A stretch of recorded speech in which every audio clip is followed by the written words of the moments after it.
The mining colony of Zarian Prime trembled as another roar echoed across the crystalline landscape.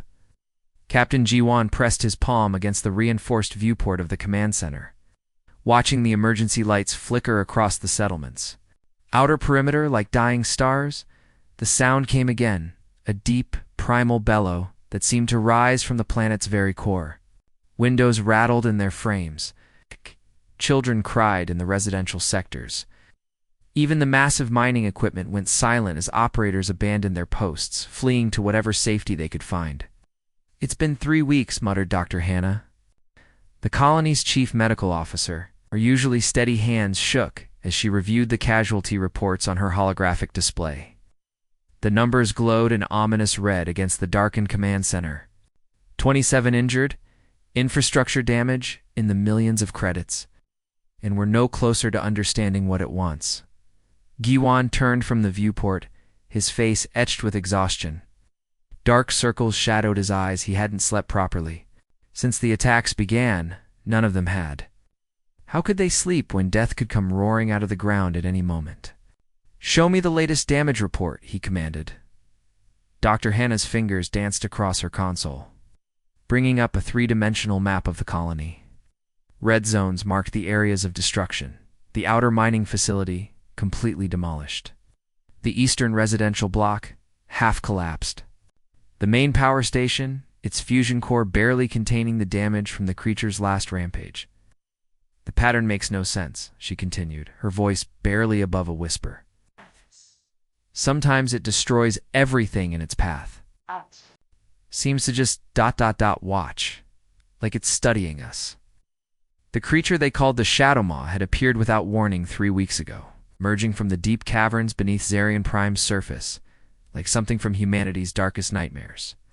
Standing nearly 4 meters tall with obsidian scales that seemed to absorb light itself, the beast moved with terrifying intelligence. Its eyes burned like twin stars in the darkness, and its massive claws could tear through reinforced steel, as if it were paper. But it was more than just its size that terrified the colonists. The creature exhibited behaviors that defied explanation. It would appear at the settlement's edge, observe for hours, then retreat. Other times, it would rampage through entire sectors, leaving destruction in its wake before vanishing back into the underground maze of tunnels. "The geological surveys show those caverns extend for kilometers," reported technician Bora from her monitoring station. "Some passages go deeper than our equipment can detect. It's like a whole underground world." "Down there?" Commander Minho entered the command center, his weathered face grim. His military uniform was dusty and torn. He'd been coordinating the colony's defenses all night. "The Zantari warriors arrived yesterday," he announced, his voice heavy with disappointment. "Even they refused to engage it directly. They've never encountered anything like this." Through the viewport, Giwan could see the alien delegates gathering in the central plaza. The proud reptilian Zantari stood alongside the crystalline Vorthok, their usual species rivalries forgotten in the face of this common threat. Representatives from a dozen worlds had come seeking answers, but none had solutions. The Zantari were legendary warriors feared across the galaxy for their prowess in battle. Their scaled hides could deflect energy weapons, and their strength was 10 times that of a human. If they were afraid to fight the Shadow Maw, what hope did anyone else have? "What about the Vorthok?" Jiwan asked. "Their technology is centuries ahead of ours." "They've been studying the creature's energy signature," Minho replied. "Their scientists are baffled. They say it doesn't match any known species in their databases. It's like it appeared from nowhere." The Vorthok were beings of living crystal, their bodies conducting energy in ways that allowed them to interface directly with technology. Their ships could travel between star systems in days rather than months. Their weapons could level mountains. Yet even they seemed helpless against this single creature. "Sir," interrupted Technician Bora from her console, her voice tight with stress, "we're receiving another distress signal response. The nearest military fleet is still 18 days out." 18 days. The words hit Giwan like a physical blow. The settlement couldn't survive another 18 days of random attacks. The beast struck without pattern or warning, sometimes devastating entire sectors, other times seeming to observe from a distance before retreating into the depths. food. Supplies were running low. The main water recycling plant had been damaged in the last attack. Half the colony's population was already sleeping in emergency shelters, afraid to return to their homes. Children refused to play outside. Adults jumped at every sound. "What? About the mining company?" Dr. Hannah asked. "Surely they have security forces. They've written us off," Minho said bitterly. "The corporate board considers Zarian Prime a total loss. They're not sending help. They're just waiting for us to evacuate so they can file an insurance claim." The cold reality of their situation settled over the command center like a shroud. They were alone, abandoned by those who should have protected them, facing a creature that seemed immune to everything they could throw at it. "Prepare the evacuation protocols," Guan ordered reluctantly, the words tasting like ash in his mouth. "We'll start with non-essential personnel at dawn." As if summoned by his words, the ground beneath them began to vibrate. The familiar, bone-deep tremor that preceded each attack. Coffee cups rattled on desks. The lights flickered ominously. In the distance, emergency sirens began their mournful wail. Then came the roar, a sound that seemed to shake the very foundations of their world, a primal scream that spoke of ancient hunger and terrible purpose. The Shadow Maw had returned, and this time sounded closer than ever before. The battered human transport vessel Morning Light limped into Zarian Prime's orbital station. Its hull scarred from a recent encounter with space debris. The sparks flew from damaged panels as Captain Doyan guided the small ship with practiced ease, despite the failing navigation systems. The ship groaned and creaked, like an old sailing vessel caught in a storm. "Warning, life support systems at 60% capacity," announced the ship's computer in a monotone voice that had been annoying Dojan for the past 3 days. "Papa, are we there yet?" asked 5-year-old Sora from her seat behind the pilot's chair, her dark eyes wide with curiosity as she peered at the swirling planet below. The massive world filled their viewport. It surfaced a mixture of gleaming crystal formations and deep, dark caverns that seemed to swallow light itself. "Almost Little Star," Doyan replied, using her favorite nickname. His hands moved expertly across the controls, compensating for the ship's damaged systems. 20 years of flying cargo runs between the outer colonies had taught him to make any ship work, no matter how badly damaged. His wife Minji looked up from her engineering diagnostics. Wiping grease from her hands with a rag, her toolkit was spread across the floor, surrounded by exposed wiring and circuit boards. She offered their daughter a reassuring smile, despite the concern in her eyes. The damage to their ship was worse than they'd initially thought. "Mama, why are there so many ships up here?" Sora asked, pressing her nose against the viewport. Indeed, the space around Zarian Prime was crowded with vessels of all sizes and shapes. Sleek Centauri warships hung alongside bulky Vorthok research vessels. Emergency transports shuttled back and forth between the orbital station and the planets. "Surface. Something's happening down there, sweetheart," Minji said gently. "That's why we picked up all those distress signals." The orbital station's docking bay was chaos. Alien families clustered around emergency transport ships, their belongings hastily packed into whatever containers they could find. Children cried in languages Doyan didn't recognize, while their parents spoke in urgent whispers. The air thrummed with dozens of different languages, but the universal tone of fear needed no translation. A massive Zentari female argued with a docking official, her blue-green scales flushed with anger. "My family has lived on Zarian Prime. For 3 generations, we will not abandon our home." Nearby, a group of crystalline Vorthok stood in perfect formation, their bodies humming with harmonic frequencies that seemed to calm the frightened crowds around them. Their ship was already loaded with evacuees, its cargo bay packed with refugee families from a dozen different worlds. Docking Bay 7 crackled a voice over their communications system. "Please state your business and provide identification." "This is Captain Doyan of the transport vessel Morning Light," he replied. "We're requesting emergency repairs and would like to offer assistance." There was a long pause. "Did you say assistance?" The Morning Light settled into the docking bay, with a final shudder, its engines smoking. The moment the airlock cycled open, they were greeted by a tall Zentari with distinctive blue-green scales and the bearing of someone who'd seen too much trouble in too little time. Humans. The docking supervisor examined their ship's registration with obvious skepticism. His membrane-covered eyes blinked slowly as he looked from the damaged vessel to the small family stepping out of the airlock. "Your vessel is not on the approved evacuation list. We're not evacuating," Minji explained, shouldering her toolkit. The heavy bag was filled with repair equipment that had saved them on countless occasions. "We received your distress beacon.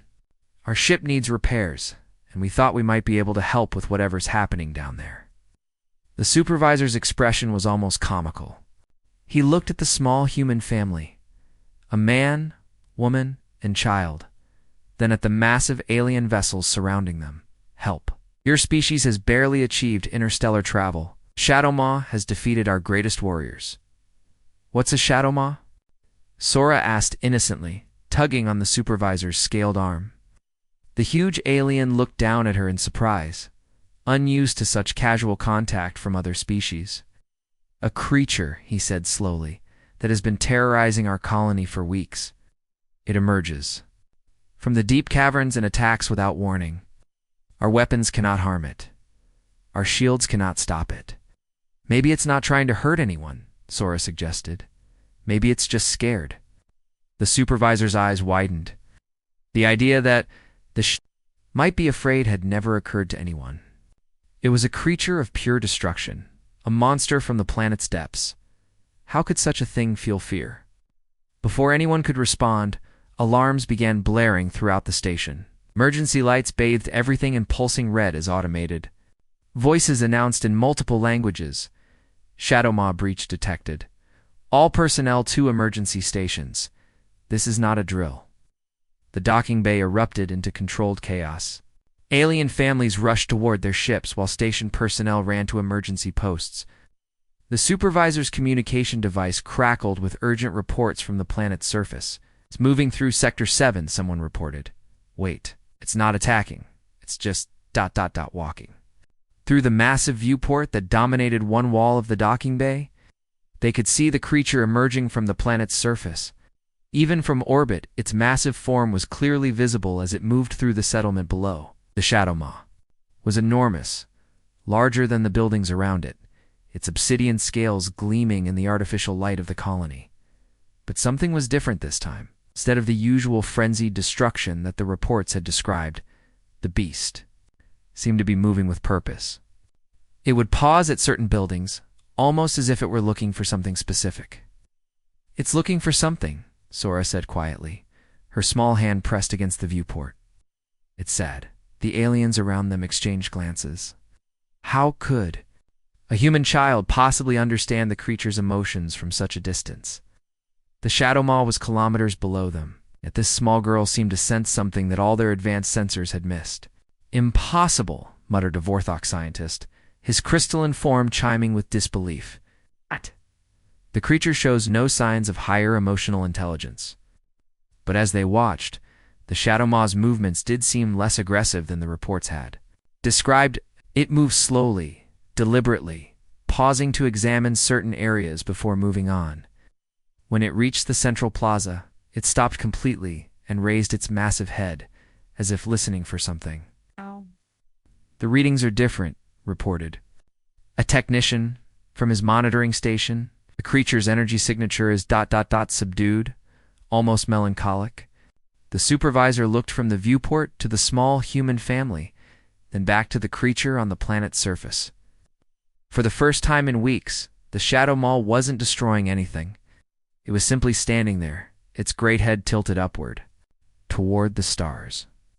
"Perhaps," said the supervisor slowly, his voice filled with wonder, "we should hear what assistance you might offer."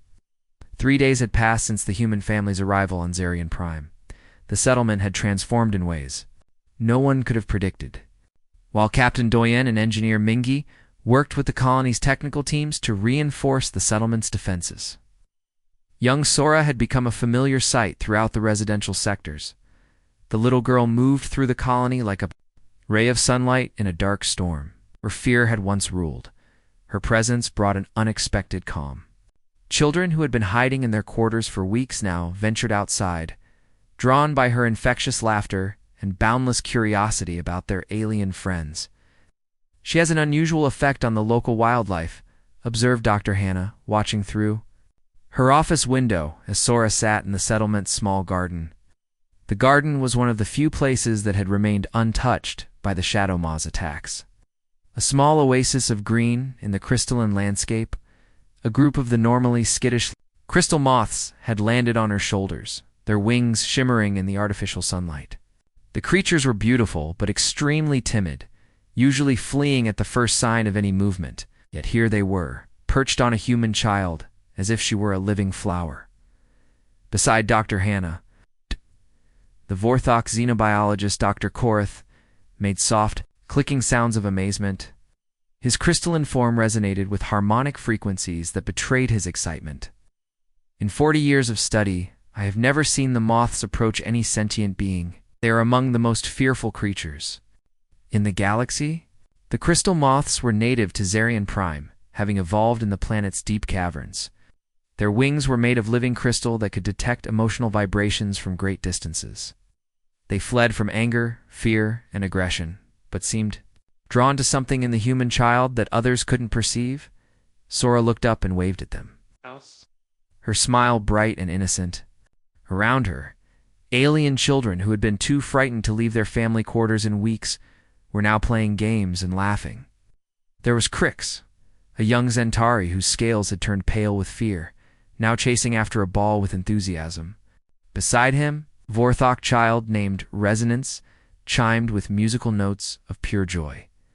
The human child had somehow bridged the gap between species, communicating through gestures, drawings, and an intuitive understanding that transcended language barriers. She would draw pictures in the sand, act out stories with her hands, and somehow make herself understood by creatures who had never encountered her species before. "Look, Mama," Sora called out, pointing to a small creature that had emerged from beneath a crystal formation. It was a cave sprite, one of the planet's most elusive inhabitants. The tiny, luminescent being floated near her hand, its body pulsing with gentle light. "Impossible," whispered Dr. Korath. "Cave sprites haven't been seen near the settlement in decades. They're terrified of technology, of crowds, of anything that isn't their natural environment." Yet there it was, dancing around Sora's fingers like a living star. The little girl giggled as the sprite performed loops and spirals in the air, its light creating patterns that seemed almost like a form of communication. "She helped my son sleep last night," admitted Commander Minho, his gruff voice unusually soft. The hardened military officer had approached the observation window, his weathered face showing an expression of wonder. "He's been having nightmares about the Shadow Maw since the attacks began." She told him a story about a lonely monster who just needed a friend. Dr. Hannah turned to him with interest. "What kind of story?" "About a creature that lived all alone in the dark," Minho explained. "She said it wasn't mean, just sad, that it had been waiting for someone to understand it. My son, ... He actually smiled for the first time in weeks." The story had spread through the colony like wildfire. Other parents began bringing their frightened children to hear Sora's tales. She would sit in the garden surrounded by young aliens of all species, weaving stories that somehow made the terrifying Shadow Maw seem less like a monster and more like a misunderstood creature. "The energy readings have been strange," reported Technician Bora, joining them at the window. "Ever since the girl arrived, the ambient fear levels in the colony have dropped significantly. The psychic dampeners we installed aren't even necessary." "Any more?" Dr. Hannah frowned thoughtfully. "Has anyone noticed that the attacks have been different since the humans arrived?" It was true. The Shadow Maw had appeared twice more, but both times it had seemed less destructive, more curious. It would emerge from the caverns, approach the settlement's perimeter, and then retreat after what seemed like observation rather than aggression. The first appearance had been during the night cycle. Instead of the usual rampage, the creature had simply stood at the edge of the settlement, its burning eyes scanning the buildings. It had remained there for nearly an hour before retreating back into the depths. The second time had been even more unusual. The Shadow Maw had approached during the day, when Sora was playing in the garden with the other children. The creature had stopped much closer to the settlement than ever before, its massive head tilted as if listening to something. The children's laughter had carried on the wind, and for a moment, the beast had seemed almost ... peaceful. The seismic readings show it's moving differently, Bora continued. Less aggressive movement patterns. It's almost like it's being careful not to cause too much damage. Dr. Korf's crystalline form chimed with realization. The child sees things we cannot, he concluded. Perhaps the ancient texts speak truth when they say that wisdom often comes from the most unexpected sources. In the garden, Sora was now surrounded by a small ecosystem of creatures that had never been seen together before. Crystal moths, cave sprites, and even a few of the burrowing tunnel worms had emerged to be near her. Ow. The alien children watched in amazement as their human friends seemed to communicate with each creature in turn. She's teaching them, Dr. Hannah realized. She's teaching them not to be afraid. That evening, as the settlement's lights dimmed to simulate night, Sora stood at her family's quarters window, looking out toward the dark caverns where the Shadow Maw dwelt. The residential block was quiet, but for the first time in weeks. It was a peaceful quiet rather than one born of terror. Her parents found her there, her small hand pressed against the glass. The caverns stretched out before them like a mouth, leading to the planet's heart, dark and mysterious. What are you looking at, little star? Doyan asked, placing a gentle hand on her shoulder. It's coming back tomorrow, she said quietly, her voice carrying a certainty that made both parents exchange worried glances. And this time it's going to need our help. Minji knelt beside her daughter. How do you know? Sora turned to her parents, her dark eyes reflecting the starlight from outside. Because it's not angry anymore. It's just very, very sad. And lonely people always need help, even if they're big and scary on the outside. The morning alarms shattered the settlements. Artificial dawn like broken glass. The Shadow Maw had emerged from the deepest caverns, but this time it moved with purpose rather than rage.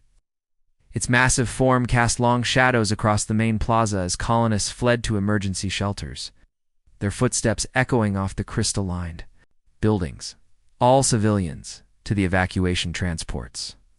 Captain Jiwan's voice echoed through the communication systems, crackling with static and urgency. This is not a drill. Repeat, this is not a drill. The settlement erupted into controlled chaos. Alien families rushed through the corridors carrying their most precious belongings. Zentari parents lifted their scaled children onto their shoulders, running toward the transport bays. Vorthok families moved in perfect formation, their crystalline bodies chiming with harmonious notes that somehow managed to cut through the panic emergency lights, bathed everything in pulsing red. The automated defense systems came online, their mechanical voices adding to the cacophony. Threat level maximum. All personnel evacuate immediately, security barriers activating in 60 seconds. But in the chaos of evacuation, a group of alien children had become separated from their families. They huddled together in the center of the plaza, too frightened to move as the massive creature approached. There was Crix, the young Zentari, whose scales had turned completely white with terror. Beside him, Resonance the Vorthok child had stopped, chiming entirely, her crystalline form dim with fear. The Shadow Maw emerged from the central cavern opening like a living nightmare. Its obsidian scales caught the emergency lights, reflecting them back in patterns that seemed to shift and move. The creature was even more massive than the security footage had suggested, easily 15 meters tall, with claws that could have torn through a starship's hull. Among the terrified children, small Sora stood calmly, her dark eyes fixed on the approaching beast. While the others cowered and cried, she remained still, her head tilted slightly, as if she were listening to something only she could hear. Sora. Minji's voice cracked with terror as she and Do-yoon rushed toward the plaza, but security barriers had activated, sealing the area. Transparent energy shields hummed with power, designed to contain any threat within the central plaza. No. Do-yoon slammed his fists against the barrier, the energy field crackling at his touch. Let us through. Our daughter is in there? The barriers can't be deactivated during a security event, the guard explained, his own voice shaking.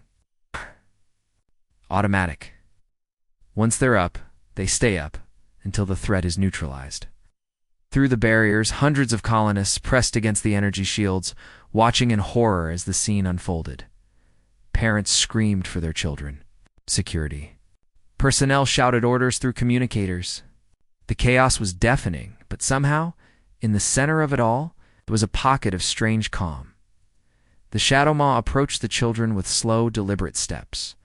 Each footfall sent tremors through the ground, rattling windows and causing loose debris to fall from buildings. Its burning eyes, like twin stars in the darkness, swept over the scene before settling on the small group of youngsters. "It's going to kill them," whispered someone in the crowd.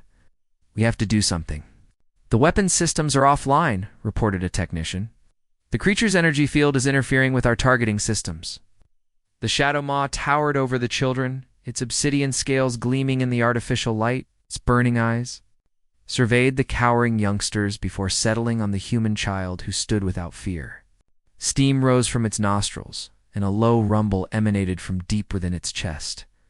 For a moment that stretched like eternity, predator and child regarded each other.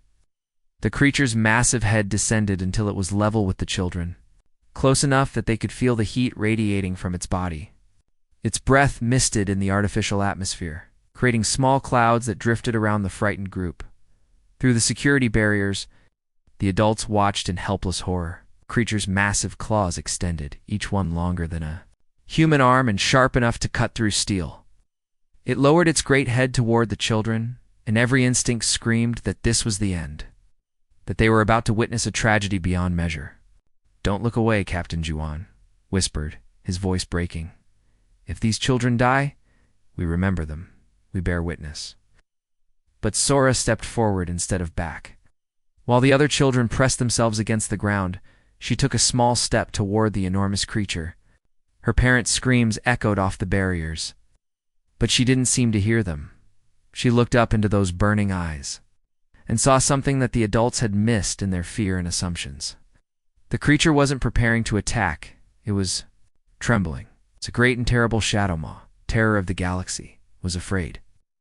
"You're not scary," Sora said softly, her voice carrying clearly in the sudden silence. The plaza had gone quiet, as if the entire settlement was holding its breath. "You're just lonely." The beast froze, its massive form going completely still. The trembling in its limbs became more pronounced, and for the first time, the colonists could see that the creature's burning eyes were not filled with rage, but with something else entirely. Pain, loneliness, a deep, ancient sadness that seemed to stretch back through eons. "Impossible," breathed Dr. Korath, his crystalline form resonating with disbelief. "The creature is... It's crying." Indeed, from the Shadow Maw's great eyes, tears like liquid starlight began to fall. They hit the ground with tiny crystalline sounds, each drop creating a small pool of luminescent liquid. The creature's massive shoulders shook with silent sobs. In that moment, the child reached out with the universal language that her parents had unknowingly taught her, the language of compassion that transcends species, fear, and misunderstanding. She extended her small hand toward the creature, palm up, in the ancient gesture of peace that somehow every sentient being understood. The Shadow Maw's great head tilted, its burning eyes focusing on the tiny human hand. For a moment, the universe seemed to hold its breath. Then, with infinite gentleness, the creature extended one massive claw and barely touched the child's palm. She spoke a single word, not in Korean or any human language, but in the pure expression of connection itself. "Friend." The word echoed through the plaza, through the settlement, through the hearts of every being who witnessed that moment. It was a word that needed no translation, a concept that bridged the gap between species, between fear and understanding, between the vast loneliness of space and the simple, profound connection between living beings. The Shadow Maw's burning eyes dimmed to a soft glow, and for the first time in weeks, the colonists saw the creature not as a monster, but as what it was. Truly was a being in pain, searching for connection in a universe that had forgotten how to offer it. The word hung in the air like a bridge between worlds. The Shadow Maw's burning eyes blinked slowly, and something ancient and painful seemed to ease in its massive form. The creature's claws retracted with a soft metallic sound, and it lowered itself to the ground, bringing its great head level with the small human child. Around the plaza, the silence was absolute. Not even the emergency alarms dared to sound. The colonists pressed against the security barriers, hardly daring to breathe as they watched the impossible scene unfold before them. Sora reached out her tiny hand and placed it gently on the creature's snout. The obsidian scales were warm too, the touch pulsing with an inner light that seemed to respond to her presence. She could feel the rapid beating of an enormous heart through the connection, a rhythm that gradually slowed as the creature's fear began to fade. Through that simple touch, understanding flowed between them, not in words, but in emotions and images that needed no translation. The Shadow Maw's memories flooded through the connection, ancient and filled with sorrow. The creature was old, older than the settlements, older than the space stations orbiting distant suns. It had watched civilizations rise and fall, had seen the birth and death of stars, but most importantly, it was alone. The last of its kind, wandering the galaxy's depths like a ghost haunting the universe. "I see you," Sora whispered, and the great beast's eyes softened from burning stars to gentle embers. "You don't have to be alone anymore." As the images continued to flow between them, the Shadow Maw showed her its species as they once were. Magnificent creatures that had lived in harmony with the galaxy's early civilizations. They had been guardians, protectors of the weak, bridges between the stars. But time and war had taken them all, leaving only this one ancient survivor. For centuries, it had wandered the galaxy's depths, driven mad by isolation and the loss of its species. It had not come to Zarian Prime to destroy, but searching for something it had forgotten, the simple connection between living beings. The attacks had been born of frustration and loneliness, not malice. "You were protecting the caves," Sora said softly, understanding flooding through her. "You were trying to keep your home safe." The creature's great head nodded slowly. The caverns beneath Zarian Prime were sacred to its people, a place where the last memories of its species were preserved. The mining operations had been getting closer, threatening to destroy the only thing it had left of its lost family, the other children. Emboldened by Sora's courage, slowly approached. Their fear had evaporated, replaced by curiosity and wonder. Crix, the young Zentari, reached out a scaled hand to touch the creature's side. His pale scales immediately began to return to their normal blue-green color as his terror faded. "It's warm," he whispered in amazement. "Like sunshine." Resonance, the Vorthok child, moved closer as well. Her crystalline form began to chime with harmonious notes of wonder, creating a gentle music that seemed to soothe the great beast even further. The creature's eyes closed as the peaceful sounds washed over it. One by one, the other children joined them. Small Aquaran child, her blue skin shimmering with excitement, placed her webbed hand on the creature's claw. Twin Nebulan youngsters, their energy forms flickering with delight, danced around the beast's massive head. Fear gave way to curiosity, curiosity to acceptance. Captain Giwan watched in amazement as the security barriers were lowered, and the adults slowly entered the plaza. The creature that had terrorized their settlement for weeks now lay peacefully surrounded by children. Its massive form a protective circle around the small beings who had offered it friendship. "How is this possible?" Dr. Hannah asked, her voice filled with wonder as she approached the group.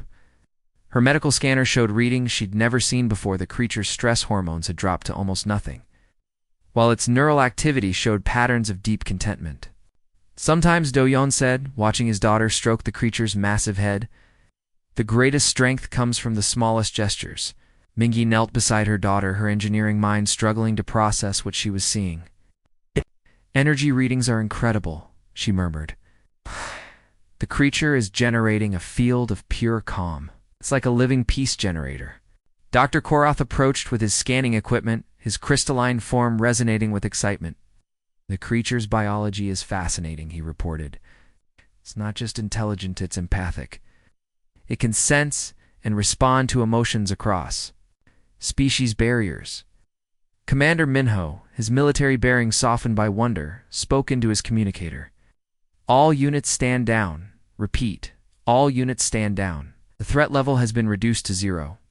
In the days that followed, Zarian Prime became something unprecedented, a sanctuary. The Shadow Maw made its home in the caves beneath the settlement, no longer a threat, but a guardian. The mining operations were redirected to respect the creatures, sacred spaces, and the colony transformed into a place of learning and understanding. News of the incredible bond spread throughout the galaxy. Scientists came to study the unique relationship between the ancient creature and the human child. Diplomats arrived to witness this new form of interspecies communication. Most importantly, children from across the galaxy came to learn from Sora's example. The settlement school became a center for xenobiology and interspecies relations. Young beings from dozens of worlds came to study alongside humans, Zentari, Vorthok, and countless other species. The Shadow Maw became their gentle guardian, its presence a reminder that even the most fearsome differences could be bridged by understanding. "She's teaching them all," Dr. Hannah observed, watching as Sora played with a group of alien children in the shadow of the great creature, teaching them that friendship has no boundaries. The galaxy's fiercest beast had indeed yielded to a human child's single word, but in doing so, it had revealed a truth that would echo through the ages. In a universe vast and often hostile, filled with countless species and endless differences, the simple act of offering friendship could transform even the most fearsome darkness into light. The story of Zarian Prime became legend, passed down through generations of spacers, miners, and diplomats. It was a tale that reminded all who heard it that sometimes the greatest victories come not from strength or technology, but from the courage to reach out a hand in friendship, even to those who seem most different from ourselves, and in the caverns. Beneath Zarian Prime, the last of the Shadow Maw's kind was no longer alone. Surrounded by the laughter of children and the warmth of friendship, it had found something more precious than all the stars in the galaxy a home.